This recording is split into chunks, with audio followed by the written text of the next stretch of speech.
नमो अरिहन्ताणं नमो सिद्धाणं नमो आयरीयाणं नमो वज्जायाणं नमो लोय सव्यसाहूनं वन्दितु सव्वसिद्धे ध्रुवमचलमणो वमं गतिं पत्ते वोच्छामि समयपाहुड मृणमो सुध केवली भणिदं नमः समयसाराय स्वानुभूत्या चकासते चित्स्वभावाय भावाय सर्वभावान्तरक्षिदे निज स्वरूप को परमरस जामे भरो अपार वंदो परमानंदमय समय सार अविकार। समय सार जी अंत में परिशिष्ट पर अपनी चर्चा चल रही है। परिशिष्ट में वस्तु के अनेकांत स्वरूप के आश्रय से एक ज्ञान मात्र आत्मा को कहने पर भी एकांत नहीं होता, अनेकांत रहता है। तो उसकी सिद्धि के लिए 14 कलशों के माध्यम से 14 भंग बताएंगे। हमने यहाँ लिख के बताए थे उस दिन, किसी को याद है कि 14 भंग कैसे बनेंगे, 14 कलश कैसे बनेंगे? मुख्य रूप से 4 थे। हाँ, पहला था तत् अतत्, तत् अतत्, एक अनेक, और नित्य अनित्य, और सत असत। अब सत में 4 हो गए थे। हाँ, अपने स्वद्रव्य, स्वक्षेत्र, स्वकाल, स्वभाव से सत है, और पर द्रव्य, पर क्षेत्र, पर काल, पर भाव से असत है। तो देखो, तत् अतत् के 2 बोल, सत असत के कितने हो गए? 8, 8 और 2 10। ठीक है, 2 बोल हो गए एक अनेक के 12, और 2 बोल नित्य अनित्य के कितने हो गए? 14। ठीक है, पेज नंबर निकालिए। नौ सौ 35। ये कलश चल गया था वैसे 248 नंबर का। एक बार कलश टीका से देखेंगे इसको। पढ़ेंगे ना सब लोग देख के। मिल गया पेज नंबर 935 पर कलश 248। चर्चा किसकी चल रही है कि अज्ञानी क्या गड़बड़ करता है कि अपने ज्ञान में जो ज्ञेय जानने में आते हैं, ठीक है, ज्ञान में ज्ञेयों के जानने पे आने पर ऐसा मानता है कि मेरा ज्ञान इन ज्ञेयों के सहारे का है, ज्ञेय से ही उत्पन्न होता है, ज्ञेय के आधार से ही होता है। ये ज्ञेय नहीं होते तो मैं कुछ भी नहीं जान पाता। तो माने उसके ज्ञान को तो ये ज्ञेय पी गए। समझ में आया ना? उसके ज्ञान को मानो ये ज्ञेय पी गए। अपनी मान्यता ऐसी है इसकी उल्टी। देखिए, बाह्यार्थे परिपीत मुज्जित निज प्रव्यक्तिरेक्ति भवत् विश्रांतं पररूप एव परितो ज्ञानं पशो सीदति यत्तत्तदिह स्वरूपता इति सया वादेन तत्पुनर्दूरोन्मग्न घन स्वभाव भरता पूर्णम समुन्मज्जति। कलश टीका से अर्थ पढ़ूंगा अब इसका, ये पढ़ चुका था।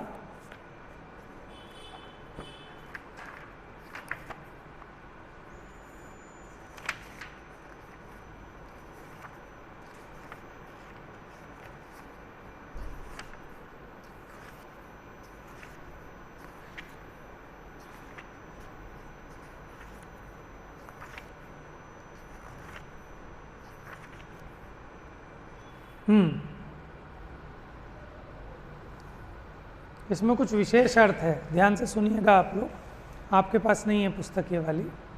कलश टीका पता है ना आपको, किसने लिखी थी ये? पांडे राजमल जी ने। भावार्थ इस प्रकार है कि जो ज्ञान मात्र जीव का स्वरूप है, कैसा है? ज्ञान मात्र। उसमें भी 4 प्रश्न विचारणीय हैं। वो कौन से हैं?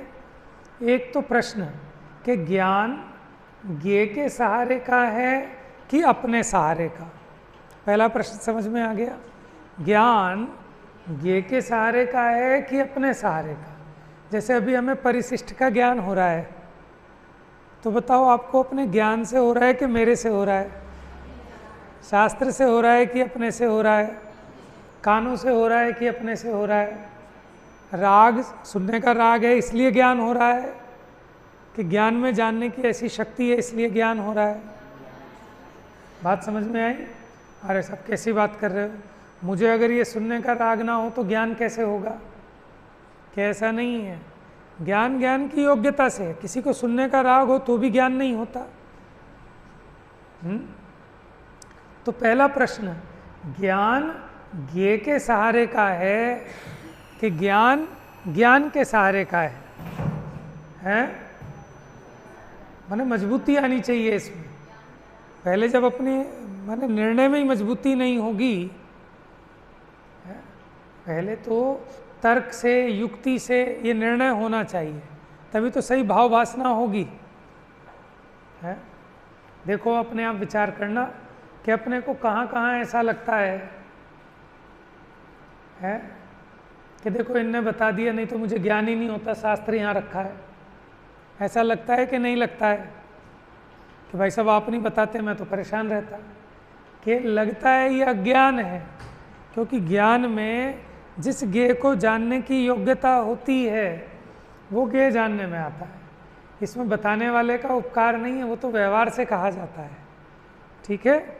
और उस उपकार संबंधी राग भी आता है, लेकिन वस्तु सत्व का सही निर्णय करना पड़ेगा कि ज्ञान ज्ञान से होता है, ज्ञेय से नहीं होता।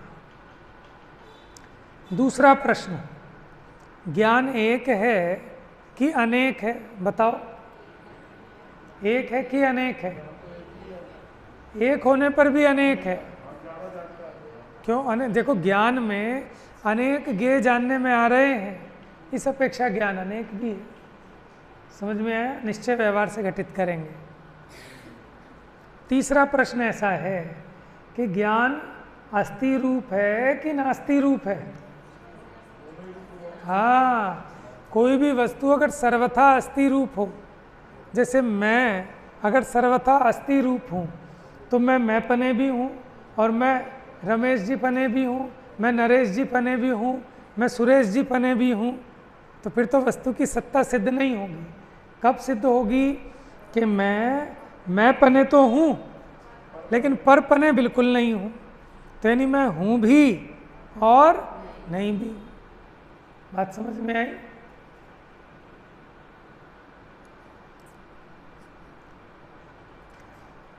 चौथा प्रश्न ऐसा है कि ये ज्ञान नित्य है कि अनित्य है? बताओ। हाँ, ये बात बड़ी खुशी की बात है कि ये बात आप समझ रहे हैं और बोल रहे हैं, ठीक है? अपेक्षा समझ में आनी चाहिए, हमें एलर्जी नहीं होनी चाहिए। माने अगर हम कहें कि नहीं ज्ञान तो सर्वथा नित्य ही है, तो ये भी बात ठीक नहीं है, क्योंकि आपको तो ये द्वेष हो रहा है। अगर कोई कहेगा, आपको आगम में कहीं पढ़ने मिलेगा कि ज्ञान अनित्य है, तो इसमें क्या आपत्ति है? वस्तु का स्वरूप उत्पाद व द्रव्य रूप है ना। अभी ज्ञान में जो ज्ञेय ज्ञात हो रहे थे वो परिवर्तित हो गए, अब दूसरा ज्ञेय आने लगा, लेकिन ज्ञानाकार की अपेक्षा देखें तो नित्य है, और ज्ञेयाकार की अपेक्षा देखें तो वो अनित्यता है। और यही वस्तु का सौंदर्य है, यही वस्तु के द्रव्य गुण पर्यायात्मक व्यवस्था है, यही उत्पाद व द्रव्य धर्म की सिद्धि है। इसके बिना वस्तु सिद्ध नहीं हो सकती। ऐसा अनंत तीर्थंकरों ने एक ही बात कही है, हमें कोई स्पेशल नहीं समझना, उसी बात को समझना है, अपनी बुद्धि को व्यवस्थित करना है बस। ठीक है।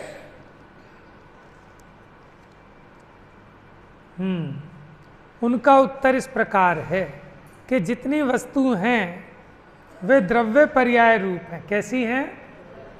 अकेली द्रव्य रूप नहीं, अकेली पर्याय रूप नहीं। कैसी है वस्तु? द्रव्य पर्याय रूप। देखो एक बार जो है ना, सही पढ़ाई होनी चाहिए जीव की मूल आगम से, तो फिर अब ये इसको कोई भटका नहीं सकता, कोई बहका नहीं सकता।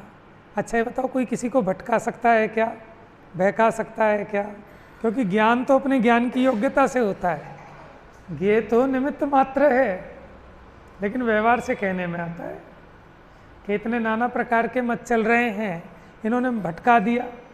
मारीची ने नाना प्रकार के अन्य मत चला दिए, कि उसने कुछ नहीं चलाए, कि जिनकी स्वयं ठीक है संसार में रगड़ने की योग्यता थी, उनके लिए वो वैसा निमित्त मिल गया। नहीं तो कई लोग ऐसा होंगे कि उन्होंने मारीच की बात सुन के नहीं मानी होगी कि हटो, हम तो भगवान महावीर के समो शरण में, आदिनाथ के समो शरण में जाते हैं। समझ में आया? तो वे सब वस्तुएं द्रव्य रूप हैं और पर्याय रूप हैं। इसलिए ज्ञान भी द्रव्य रूप भी है और पर्याय रूप। ठीक है, ये बात समझनी है। इसी से दो नए बने हैं। कौन कौन से? द्रव्यार्थिक नए और पर्यायार्थिक नए। कौन कौन से? निश्चय व्यवहार तो सुने हैं, द्रव्यार्थिक पर्यायार्थिक कम सुने। ठीक है, इसके बाद प्रवचन सार चलाएंगे तो उसमें भी आएंगे द्रव्य पर्यायार्थिक। उसका विवरण द्रव्य रूप कहने पर, माने द्रव्य किसको समझना? निर्विकल्प ज्ञान मात्र वस्तु। निर्विकल्प माने अखंड। भेद करेंगे तो फिर तो वो पर्याय होगी, और जहाँ भेद नहीं करें माने वस्तु तो पूरी एक अखंड है, उसमें कोई भेद नहीं डालना। जैसे देखो ये सोने का कड़ा है ना, सोने का कड़ा। अब अगर हम इसमें भेद डालें, क्या कि तनिष्क वाले का है कि अपने ऋषभ ज्वेलर्स वालों का है, ऐसा भेद डालें कि अम्मा जी का है कि नानी जी का है, सोने का है कि चांदी का है, गोल है कि चकोर है, ये सब हो जाएंगे भेद। ये पर्याय कहलाएगी। और ये भेद ना करें, बस उस अखंड वस्तु को एक अखंड वस्तु देखें, तो निर्विकल्प ज्ञान मात्र वस्तु वो तो है द्रव्य। पर्याय रूप कहने पर स्वज्ञेय तथा परज्ञेय को जानता हुआ ज्ञेय की आकृति प्रतिबिंब रूप, माने उनको जानते हुए परिणमता हुआ जो ज्ञान। अब यहाँ भेद हो गया। कैसा भेद हो गया? कि है तो ज्ञान, लेकिन इसमें ज्ञेय की तरफ से भेद किया कि कैसा ज्ञेय को जानता हुआ। ठीक है, तो दो खड़े हो गए ना यहाँ पर, कि एक तो मैं ज्ञान, लेकिन अब मेरा वो स्वरूप ऐसा कि जैसे बाहर में ज्ञेय हैं, बिल्कुल वैसा जानता हुआ। ठीक है, स्वज्ञेय भी लेंगे और परज्ञेय भी लेंगे। भेद किया ना कि मैं ज्ञाता और मैं ज्ञेय, ऐसा दो का भेद किया। क्योंकि पर्याय कहते किसको हैं? कि परिसमन्तात भेद मिति गच्छतीति पर्याय है। ऐसा नियम सार जी 15वीं या 14वीं गाथा की टीका में आया था ना, पहले भी चला था, कि जो सर्व ओर से भेद को प्राप्त करे उसे पर्याय कहते हैं।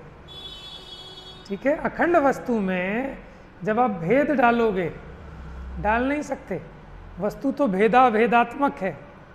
ठीक है, जब अखंड रूप से देखोगे तो वो द्रव्य रूप दिखाई देगी, और जब उसमें गुण भेदों की दृष्टि से देखोगे तो वही पर्याय रूप कही जाएगी, है ना। हमने जो कल्पना कर रखी है, ऐसा द्रव्य पर्याय का रियल में ऐसा स्वरूप नहीं है जैसा कि हम मानते हैं।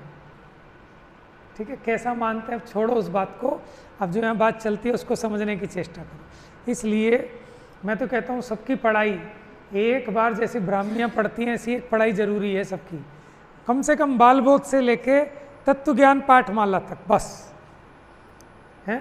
3 बाल बोध के भाग हैं, 3 वीतराग विज्ञान के, 2 तत्व ज्ञान के, तो 8 किताबें हैं, पतली पतली सी, पतली पतली सी है, लेकिन वो 8 किताबें जिसने ढंग से पढ़ ली वो विद्वान हो जाएगा पूरा। नहीं नहीं, सही बात है, सही बात है, सही बात है। हाँ, क्लास की तरह होनी चाहिए वो, मतलब एक एक अक्षर से वो बात अगर समझ में आ जाए जीव को, हाँ बहुत बढ़िया, ठीक है। क्योंकि यहाँ कुछ छोटा बड़ा नहीं होता, और उसमें भी छोटा नहीं है, पूरा समय सार, नियम सार, द्रव्य संग्रह, पंचास्तिकाय, बड़े बड़े ग्रंथों का सारा विषय उसमें भरा है, ठीक है ना। देखते हैं, उसके लिए नहीं तो अलग क्लास लगाएंगे, इस क्लास को डिस्टर्ब नहीं करेंगे।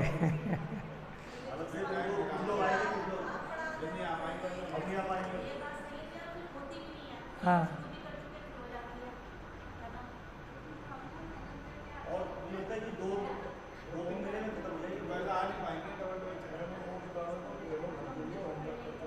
हाँ, देखो पढ़ाई तभी होती है।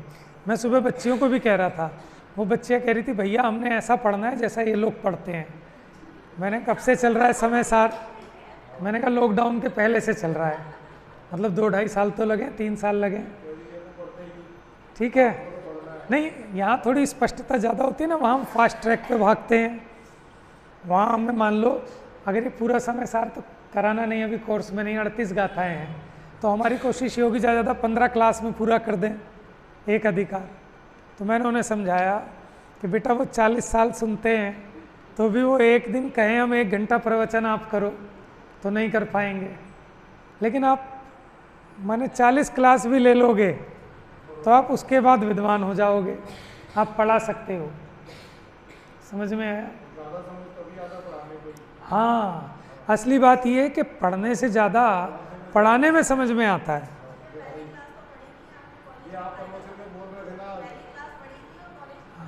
तो हम ये जो कॉलेज की पढ़ाई है ना, कॉलेज की नहीं है, हम तो उसको उस लेवल पे लाके पढ़ा रहे हैं। एक एक शब्द की हम गुटाई करते हैं ना, एक एक शब्द का अर्थ कोशिश करते हैं कि उस लेवल पे जाके करें। तो ऐसा कोई नहीं है कि आप उसको पढ़ोगे तभी समझ में आएगा, लेकिन फिर भी एक अगर क्रमिक पढ़ाई हो जाए ना जीव की और ढंग से याद हो, फिर इसको कोई बहका नहीं सकता, ठीक है ना। सही उससे, लेकिन हम जो भी ग्रंथ पढ़ें उसको अक्षरशः आद्योपांत ढंग से पढ़ लें बस एक बार, तो एक ग्रंथ को पढ़ने में हजारों ग्रंथ समझ में आ जाएंगे। और मैं यही कहता हूँ कि ज़्यादा कोई दूसरा नहीं पढ़ा सकता, लेकिन हम पढ़े कैसे हैं, इतनी हमको कला आ जाए तो फिर आसान है। हम उनको ये कहते हैं कि हमको आपको ज़्यादा नहीं पढ़ाना, हमें तो आपको पढ़ना सिखाना है कि पढ़ते कैसे हैं, कि थोड़ी बहुत चीज़ आप पढ़ना सीख लोगे फिर तो अपने घर जाके पढ़ना, ठीक है ना। और यहाँ जो हमारी स्वाध्याय चलती है वो उसके लिए चलती है कि जो सुबह से शाम तक 5 इंद्रिय के विषयों में, घर गृहस्थी के झंझटों में लुटकर पिटकर मिटकर आ रहे हैं, ठीक है। ऐसे मर थक कर हम जो आए, अब यहाँ हमें सामान्य बात करनी है कि जीव का, यहाँ विद्वान बनाने की बात नहीं करनी, यहाँ तो जीव अपना प्रयोजन साध ले, ठीक है, अपने दुख को मिटा ले, तो उसकी मुख्यता से बात करते हैं। और जो क्लास चलती है वहाँ उन्हें विद्वान बनाना है, इसकी मुख्यता से बात चलती है। तो दोनों का प्रयोजन अलग अलग है। हाँ, उनकी रिस्पॉन्सिबिलिटी है, उनको पेपर देना है, पेपर में अच्छे अंक लाने हैं, लेकिन आप लोगों की रिस्पॉन्सिबिलिटी नहीं है। क्यों? आपकी विद्या स्वांते सुखाए, वह आप तो अपना दुख मिटाओ, बस यही परीक्षा की सफलता है। अगर आप इसको पढ़कर सुनकर अपनी कषायों को, अपने मिथ्यात्व को गला रहे हैं, मिटा रहे हैं, तो आप सफल हैं, भले आप एक शब्द ना सुना पाएँ। हाँ हाँ, तो अभी तो उन पे जोर यही होता है कि आप अभी सीख लो, बस पढ़ लो। असली भाव वासना, मैंने आज सुबह उनको ये कहा कि मैं जो आज आपको पढ़ा रहा हूँ ना, ये बात जो मैंने बताई है कि अभी आपको समझ में नहीं आएगी, आपको लग रही होगी, लेकिन जब आप यहाँ से पढ़ के निकल लोगे, जगह जगह प्रवचन के लिए जाओगे, जगह जगह आपका विरोध भी होगा, आप अनेक अनेक विद्वानों के प्रवचन सुनेंगे, तब जाके आपको मेरे जो मैंने आज विषय पढ़ाया है, तब इसकी भाव वासना होगी, अरे हाँ ये गजब की बात है। समझ में आया? तो अभी तो वो सीख लेते हैं, लेकिन उसकी भाव वासना तभी होती है जब स्वयं अभ्यास करते हैं, जीवन में उसको अप्लाई करते हैं। ठीक है, हर एक चीज़ का अपना अलग अलग टेस्ट है, कभी कैसा कभी कैसा।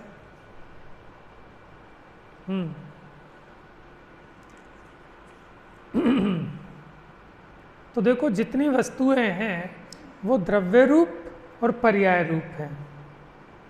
द्रव्य रूप कहने पर निर्विकल्प ज्ञान मात्र वस्तु। कैसी? निर्विकल्प का मतलब क्या होता है कि कोई भेद नहीं दिखेगा। वस्तु में है, वस्तु भेदा भेदात्मक है, लेकिन वो भेद गौण होंगे, भेदों पर आपकी दृष्टि। देखो जैसे ये मेरी मम्मी है, अब हम सबसे पूछे बताओ आपकी मम्मी मोटी है कि पतली है, तो ये जीव कहेगा मैंने तो आज तक कभी इस नज़र से देखा ही नहीं मम्मी को। समझ में आया? गोरी है कि काली है, लंबी है कि ठिगनी है, कि कभी इस नज़र से देखा ही नहीं माँ को। तो माँ को उसने निर्विकल्प रूप से ग्रहण किया, बस माँ है। और जब वो उसमें ऐसा भेद करे कि मेरी मम्मी थोड़ी मोटी है, मेरी मम्मी थोड़ी पतली है, समझ में आया? ये पर्याय भेद हो जाएंगे। ऐसे उस द्रव्य में कोई भेद किसी प्रकार का खड़ा नहीं करना, एक निर्विकल्प ज्ञान मात्र वस्तु, वो ज्ञान का ज्ञेय बने, वो द्रव्य रूप। और जब उसमें देखो स्वज्ञेय, स्वज्ञेय माने ज्ञान, ज्ञान को विषय बनाए, अथवा ज्ञान के अतिरिक्त जो अन्य विषय हैं इनको जाने। तो ऐसा जो परिणमता हुआ ज्ञान वो कैसा है? वो पर्याय रूप। भावार्थ इस प्रकार है कि ज्ञेय को जानने रूप परिणति ज्ञान की पर्याय। क्या? ज्ञेय को जानने रूप जो परिणति है वो ज्ञान की पर्याय है। पर्याय रूप बता रहे हैं ना, ज्ञान मात्र भाव में द्रव्यपना और पर्यायपना घटित कर रहे हैं। क्या? देखो ज्ञेय को जानने रूप परिणति ये ज्ञान की पर्याय, इसलिए ज्ञान को पर्याय रूप से कहने पर ज्ञान ज्ञेय के सहारे का है। वो कह रहे देखो ऐसा भी कह सकते हो, कोई आपत्ति नहीं है। जैसे मैंने घड़ा जाना, तो उस ज्ञान को हम क्या कहते हैं? मुझे घट ज्ञान हुआ। क्या हुआ? घट ज्ञान हुआ। क्यों घट ज्ञान क्यों कह रहे हैं उसको? क्योंकि जैसा बाहर में घड़ा है वैसा जानने रूप परिणमित हुआ है, इसलिए पर्याय अपेक्षा ज्ञान ज्ञेय के सहारे का है। सहारे का मतलब बस जैसा बाहर में ज्ञेय है वैसा ही ज्ञान में जानने में आया, इसका मतलब है सहारा, कि कोई वो जबरदस्ती। वही कह रहे हैं ना, कहने की अपेक्षा समझो बस आप, भैया हम तो बस आपके सहारे हैं। देखो मैं जब से लगा तो मुझे जो मतलब समझ में आया ना, इतनी जो गहराई, वो सिर्फ इसीलिए आई कि मेरे को पढ़ाने का शौक़ था। जैसे ही हमने कुछ पढ़ा, तो पढ़ने के बाद उसको पढ़ाना चालू कर दिया। हम वहाँ उस्मानपुर में 6 डाला का एक शिविर लगाया था, उन्होंने 6 डाला का शिविर अटेंड किया, 6 डाला पढ़ी, और पढ़ते ही अपने यहाँ 6 डाला की क्लास चालू कर दी, और उस क्लास में भी 90-100 बच्चे बड़े बूढ़े सब आ गए। ठीक है, तो उसको जब पढ़ाई, तो जब हमने पढ़ी थी जितनी समझ में आई थी, और जब पढ़ाई, क्योंकि इतने क्वेश्चन होते थे बच्चों के, और बच्चे तो वैसे ही बड़े माने जिज्ञासु टाइप के होते हैं कि फिर ऐसा क्यों, और बड़े अटपटे क्वेश्चन, तो हम भी अपना माथा खुजाएं, सोचे, दिमाग लगाएं, तब जो 6 डाला समझ में आई। ठीक है ना, ऐसे हर चीज़ को हमने जो पढ़नी हो वो पढ़ाना चालू कर दो, बस वो खूब अच्छे से समझ में आ जाएगी। इसका नाम है परस्परोपग्रहो जीवानाम। है हमारी आंटी हैं वो शास्त्री पार्क में, मंगल सेन अंकल जी की बहन, हम कहते हैं हमें तो इन्होंने पढ़ाया है, वो कहती है इन्होंने हमें पढ़ाया है। क्यों? कि हम उनको पढ़ाने के बहाने खुद पढ़ गए, है ना। इसी का नाम है परस्परोपग्रहो जीवानाम। तो जैसे हम कह रहे हैं कि हमारे ज्ञान की वृद्धि आपके निमित्त से हुई, आप कह रहे हैं कि आपके ज्ञान की वृद्धि हमारे निमित्त से हुई, इसी का नाम है कि निमित्त नैमित्तिकपना। समझ में आया? वास्तव में हमारा ज्ञान हमारी ज्ञान की योग्यता कैसे बढ़ता है, आपका ज्ञान आपके ज्ञान की योग्यता से। और ज्ञान को बढ़ाने का प्रयोजन सिर्फ अपने दुख को मिटाना है, ठीक है। कोई नाम के लिए नहीं, अब नाम वाम से क्या होता है, ठीक है। कोई मान लो माला भी पहना दे, कोई ये भी कह दे कि साहब ये बड़े ज्ञानी हैं, उससे थोड़ी ना अपना दुख मिटता है। अपना दुख तो कि हमने जो सीखी कला, अब उस कला के द्वारा मैं अपने सारे समाधान कर लूँ। कोई हमें गाली बक के गया, कोई हमारे साथ छल करे, कोई हमारे साथ बुरा करे, तो भी मैं अपने आप को संबोधन कर लूँ और दुखी ना हूँ, कषाय उत्पन्न ना करूँ, माने ज्ञान रूपी जल अपने उस क्रोध रूपी अग्नि पर छिड़क कर बुझा लूँ, उस ज्ञान की सार्थकता है। समझ में आया? चलिए, इसलिए ज्ञान को पर्याय रूप से कहने पर ज्ञान ज्ञेय के सहारे का है। तो भाई साहब ने कही ना, कहने की बात है, कहने की नहीं, समझने की बात है कि ज्ञेय के सहारे का है। वो कहने का अभिप्राय क्या है, उसकी अपेक्षा समझना, बस यही झगड़ा सारा खत्म हो जाएगा कि जो जीव कह रहा है, जो कथन है, उसकी सही अपेक्षा को समझ ले। हम ये थोड़ी कह रहे हैं कि उस ज्ञेय ने ज्ञान पैदा कर दिया, लेकिन जैसा बाहर में ज्ञेय है वैसा ज्ञान ने जाना, इसी को कहते हैं ज्ञान ज्ञेय के सहारे का है। ज्ञान को वस्तु मात्र से कहने पर अपने सहारे का है। अब अगर ज्ञान को द्रव्यपने कहें, वस्तु मात्र पने कहें, तो ज्ञान अपने सहारे का है। एक प्रश्न का समाधान तो इस प्रकार है। दूसरा प्रश्न, ज्ञान को पर्याय मात्र से कहने पर ज्ञान एक है कि अनेक है? ज्ञान को पर्याय मात्र से कहने पर ज्ञान अनेक है। अनेक कैसे? जैसे घट ज्ञान, पट ज्ञान, समय सार का ज्ञान है ना, इसका ज्ञान, उसका ज्ञान, तो पर्याय अपेक्षा अनेक रूप है। और वस्तु मात्र से कहने पर ज्ञान तो एक अखंड है, मेरा ज्ञान पर रूप ज्ञेय रूप तो नहीं होता। तीसरे प्रश्न का उत्तर, ज्ञान को पर्याय रूप से कहने पर ज्ञान नास्ति रूप है। इसको समझना जरा, क्या कह रहे हैं? ज्ञान को पर्याय रूप से कहने पर ज्ञान नास्ति रूप, ज्ञान को वस्तु रूप से विचारने पर ज्ञान अस्थि रूप है।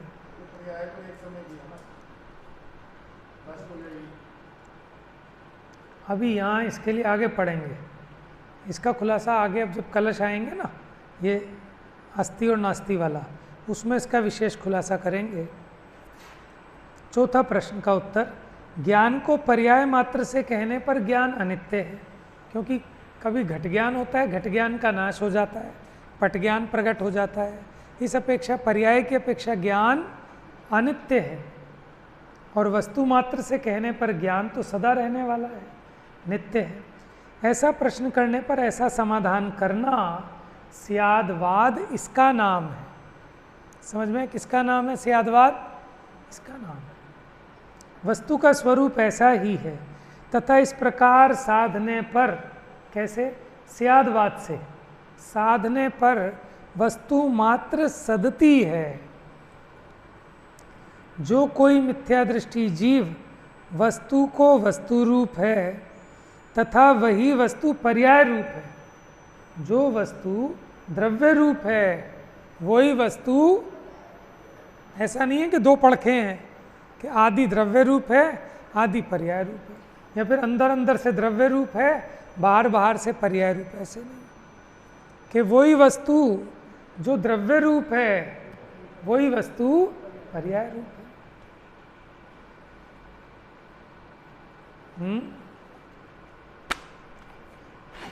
माने जिसको हम घट ज्ञान कह रहे हैं वो ज्ञान कोई अलग नहीं है, और जिसको हम ज्ञान मात्र कह रहे हैं वो कोई अलग नहीं है। उसी ज्ञान को जब ज्ञानपने निरूपण करते हैं तो ज्ञान मात्र कहा, उसी ज्ञान को घट की तरफ से निरूपित करते हैं तो घट ज्ञान कहा।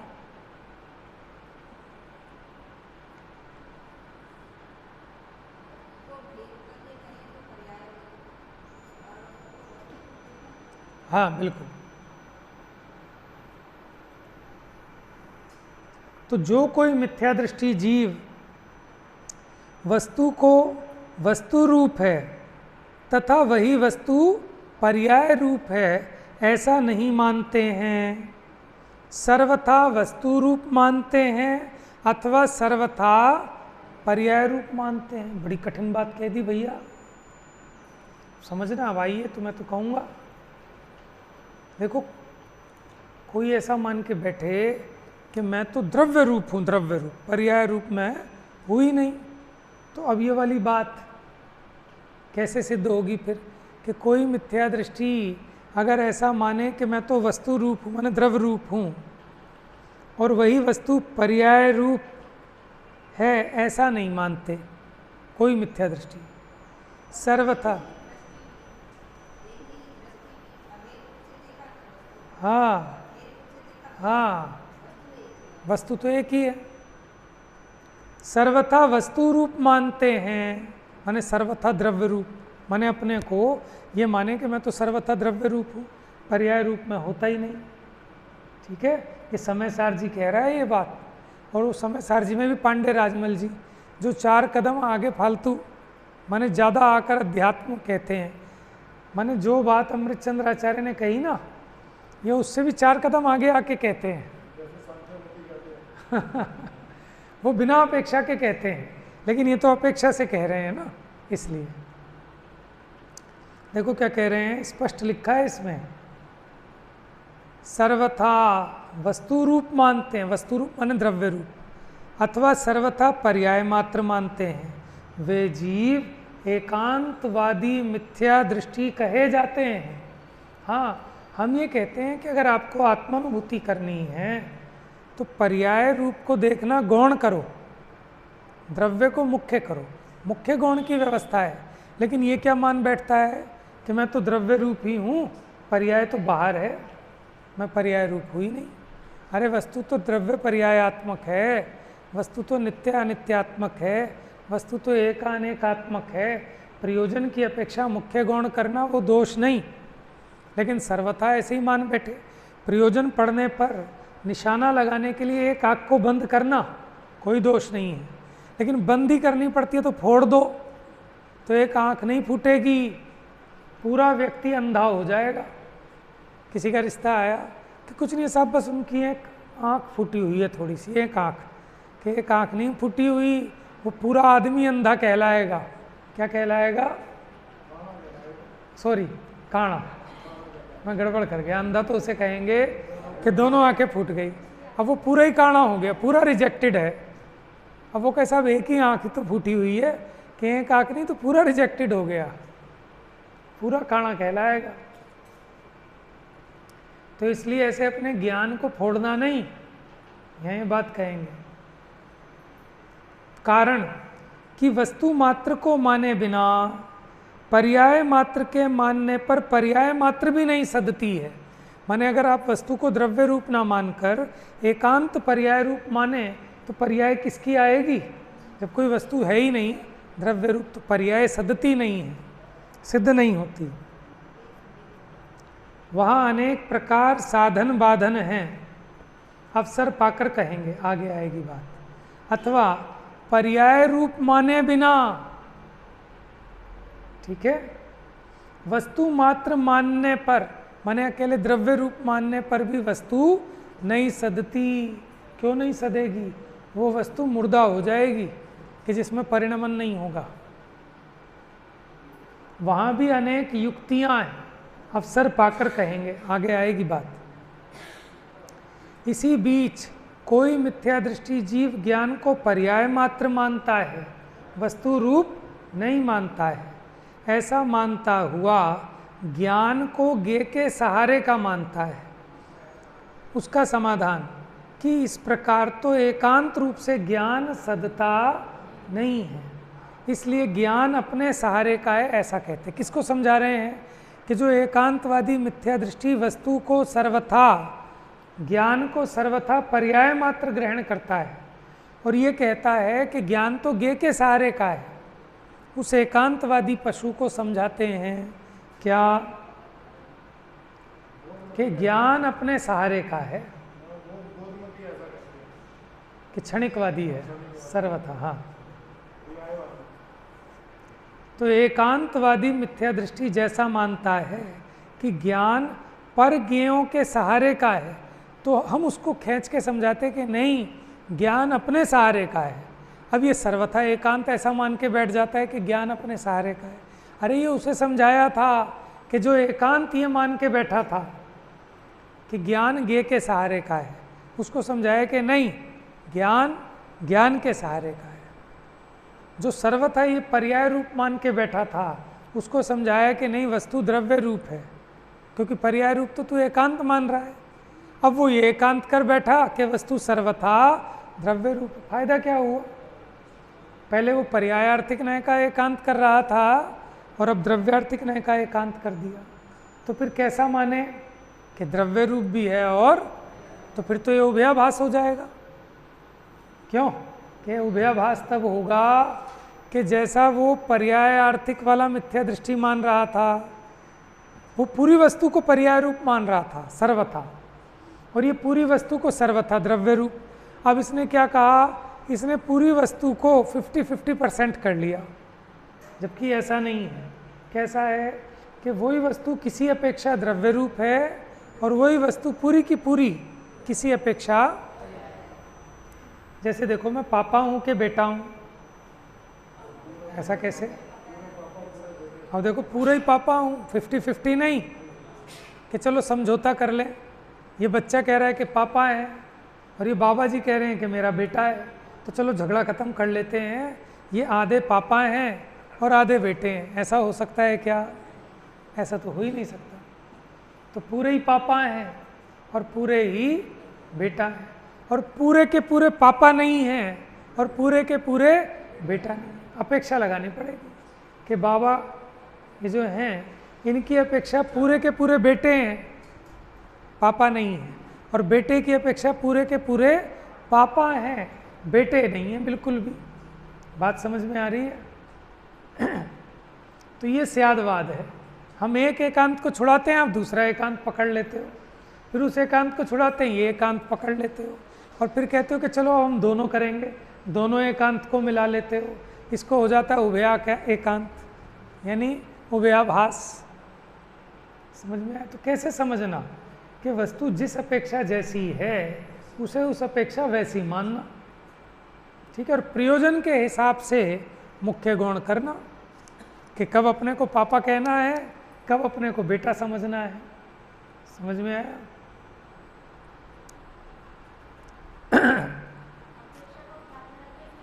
हाँ, अगर अपेक्षा आपके ज्ञान में है, फिर आप जो भी कथन करें वो सब स्यादवाद रूप है, और आप भले मुंह से स्यादवाद लगाएं, लेकिन आपके ज्ञान में अपेक्षा ही क्लियर नहीं है, तो भी मिथ्या दृष्टि। कह किस लिए रहे हैं, किस अपेक्षा से कह रहे हैं?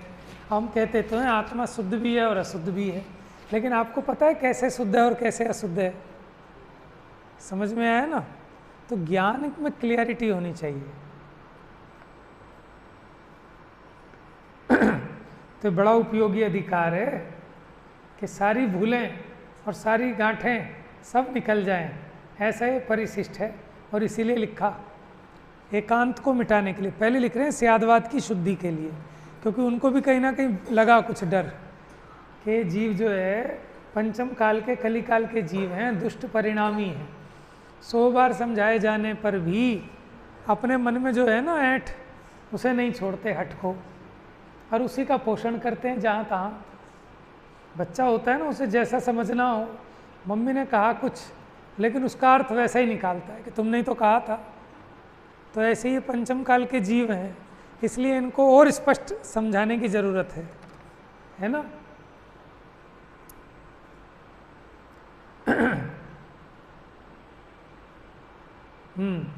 तो जो एकांत ऐसा मानता था कि ज्ञान ज्ञेय के सहारे का है, उसको समझाते हैं कि ज्ञान ज्ञान के सहारे का है।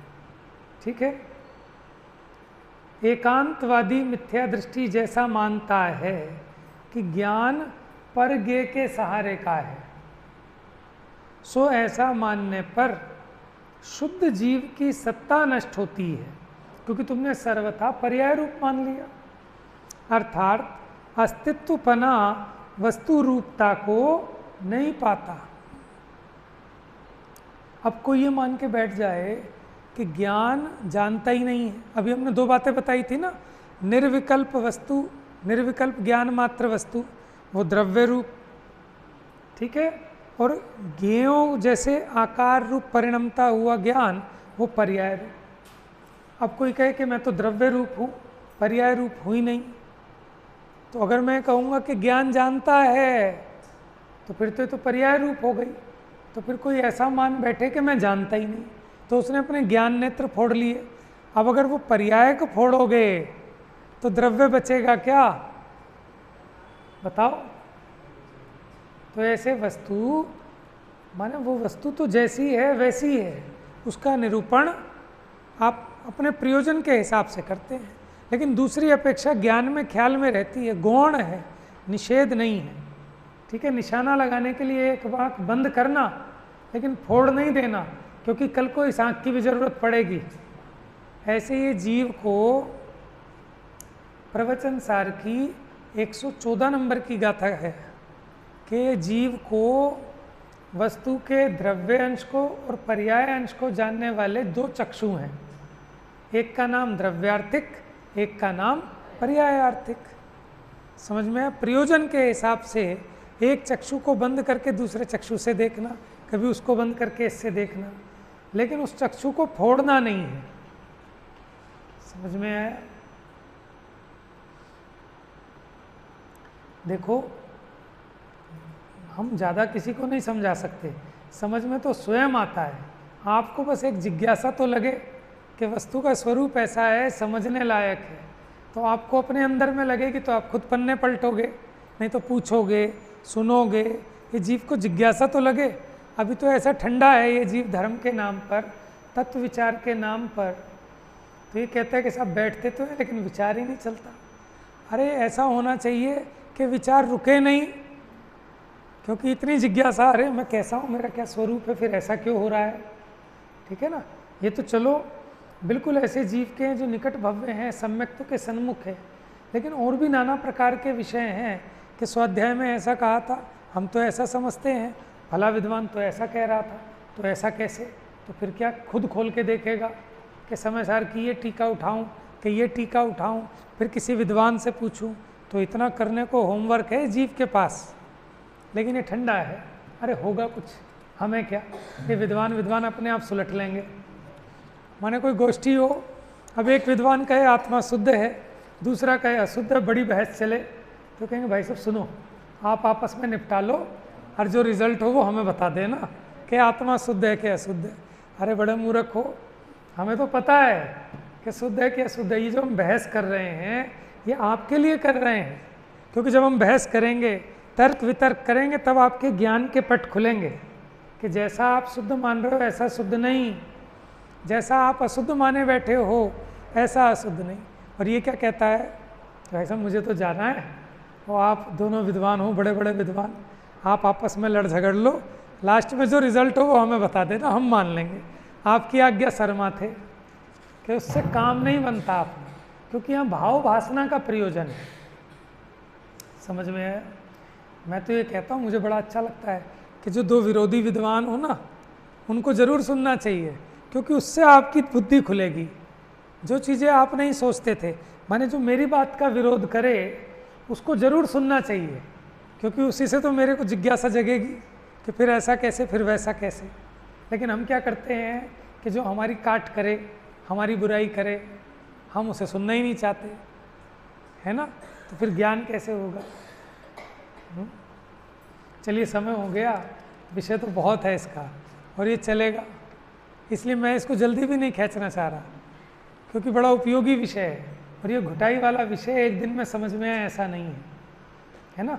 पढ़ाने को तो हम 4 दिन में इसको फिनिश कर सकते हैं कि अगला लगा लें, लेकिन ये उपयोगी है, इसमें टाइम लगेगा, लगाएंगे। जा वाणी के ज्ञान से सूझे लोकालोक, सो वाणी मस्तक नमो।